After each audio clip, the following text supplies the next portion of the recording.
Hello అండి. ఒక చిన్న మినీ వ్లాగ్. ఈ వీడియో వచ్చేసి నిన్న మార్నింగ్ అనమాట. ఇక నిన్నటితో మనకి కార్తీక మాసం అయితే అయిపోయింది కదండీ! ఇక పొలిపాడ్యమి కాబట్టి పోలమ్మ వారినైతే మనం స్వర్గానికి పంపించేస్తున్నాము.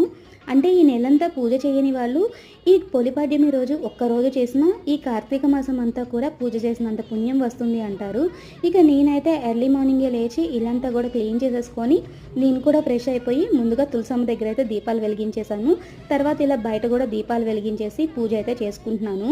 యాక్చువల్‌గా ఈ దీపాలనేవి మనం నదుల్లో వదులుతామనమాట పొలిపాడ్యమి రోజు.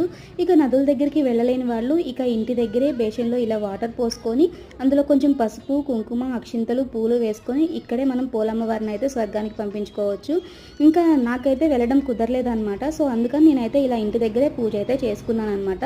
ఇంకా ఇక్కడ అయిపోయిన తర్వాత కొంచెం పాలు పొంగించేసుకొని ఇంట్లో కూడా దీపాలు వెలిగించాను. సో, మీరెలా చేశారో కామెంట్ చేయండి. వీడియో నచ్చితే ప్లీజ్ సబ్స్క్రైబ్ చేసుకోండి.